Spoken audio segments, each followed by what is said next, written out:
Janasena TDP పొత్తులపై Chegondi Harirama Jogayya లేఖ రాశారు. వైసీపీని రాజ్యాధికారం నుంచి తప్పించడం అంటే టీడీపీకి రాజ్యాధికారం అప్పగించడం కాదని తెలిపారు. కాపు సామాజిక వర్గం పవన్ కళ్యాణ్తో కలిసి ప్రయాణం చేస్తుందని అన్నారు. జనసేన సపోర్టు లేకుండా టీడీపీ మెజారిటీ సీట్లు దక్కించుకోలేదని స్పష్టం చేశారు. టీడీపీ జనసేనకు ఎన్ని సీట్లు కేటాయించింది అనే ప్రశ్న రాకూడదని, జనసేనకు 27, 30 సీట్లు అని ప్రచారం చేస్తున్నారని అన్నారు. రాష్ట్రంలో 8% ఉన్న రెడ్డి, 4% ఉన్న కమ్మ కులస్తులు మాత్రమే ముఖ్యమంత్రి పదవి చేపట్టారని గుర్తు చేశారు. ఓట్ షేరింగ్ సవ్యంగా జరగాలంటే సీట్ల షేరింగ్ కూడా ముఖ్యమేనని హరిరామ జోగయ్య తెలిపారు.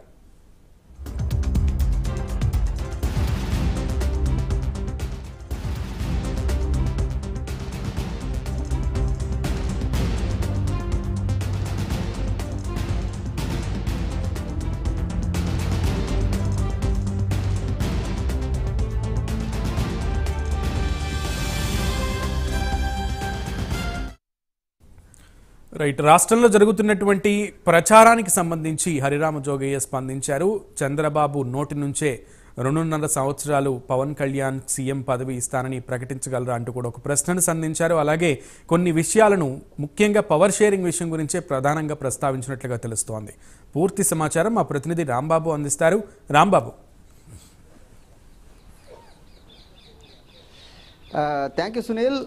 కొద్దిసేపటి క్రితం కాపు సంక్షేమ సేన అధ్యక్షుడు చేగొండి హరిరామ జోగయ్య లేఖాస్త్రం సంధించడం జరిగింది. ఈ లేఖాస్త్రం సారాంశం ఏంటంటే, చంద్రబాబుతో జనసేనాని ఇద్దరు కూడా అనేక దఫాలుగా మీటింగులు జరుపుకుంటున్నారు. అనేక దఫాలుగా సీట్ల పైన, రేపు రాబోయే ఎన్నికల్లో వెళ్ళే వ్యూహాలపైన చర్చిస్తున్నారు. అంతవరకు బాగానే ఉంది.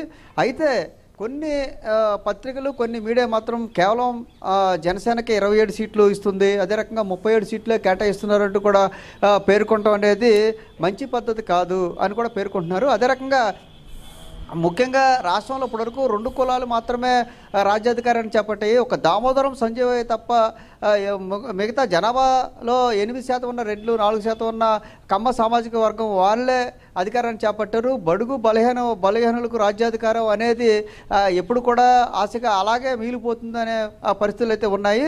ఇప్పుడు రాష్ట్రంలో 20% జనాభా ఉన్న కాపులతో పాటు బీసీ, ఎస్సీ, ఎస్టీ మైనార్టీలను కలుపుకుని సుమారుగా 80% ఉన్న అందరినీ కలుపుకుని రాజ్యాధికారం దశగా కూడా అడుగులు వేస్తే బాగుంటుంది అని పేర్కొంటేనే, ముఖ్యంగా చూసుకుంటే జనసేన తెలుగుదేశం నాయకులు పొత్తు విషయంలో మాత్రం స్పష్టంగా ఒక క్లారిటీ ఇచ్చారు. జన సైనికులు మాత్రం బయట జరుగుతున్న ప్రచారాలు 27 సీట్లు 37 సీట్లు అంటూ జరుగుతున్న ప్రచారాల్లో అయితే అదే కనుక దాన్ని ఖండించకపోతే నాయకులు కొంత ఇబ్బంది కలిగే పరిస్థితులు ఉన్నాయంటూ కూడా పేర్కొన్నారు. ఏదైతే పవర్ షేరింగ్ విషయం కూడా స్పష్టత ఉండాలి, అదే రకంగా సీట్లు షేరింగ్ విషయం కూడా ఒక క్లారిటీగా ఉండాలని కూడా పేర్కొనడం జరిగింది. 2019 ఎన్నికల్లో ఏదైతే కోస్తా జిల్లాల్లో 31 మంది ఎమ్మెల్యేలు ఇప్పటికే గెలిచి ఉన్నారు. ఆ రకంగా కూడా చూసుకుంటే ఏదైతే ఈ సీట్ల విషయంలో మాత్రం ఒక అవగాహనతో కూడా ఇద్దరు కూడా ముందుకెళ్ళాలి అనే పేర్కొనడం జరుగుతుంది. బడుగు బలహీన వర్గాలకు రాజ్యాధికారం దృష్ట్యా చూసుకున్నట్టయితే ఎక్కువ సీట్లు ఉంటేనే పవర్ షేరింగ్ ఉంటుంది కానీ సీట్లు లేకుండా పవర్ షేరింగ్ ఎలా ఉంటుందని కూడా ఆయన ప్రశ్నిస్తున్న పరిస్థితి. పవన్ కళ్యాణ్ చెప్పినట్లుగా మాకు పదవులు ముఖ్యం కాదు, ముఖ్యం వైసీపీ ప్రభుత్వాన్ని గద్దె దింపడమే ముఖ్యమని కూడా పేర్కొంటున్నారు. అలాంటప్పుడు మిగతా జన సైనికులు కూడా ఒక కొంత ఆలోచించే పరిస్థితి వస్తుంది. అందువల్ల సీట్ల విషయంలో అదే రకంగా కొంత క్లారిటీ ఇవ్వాలి.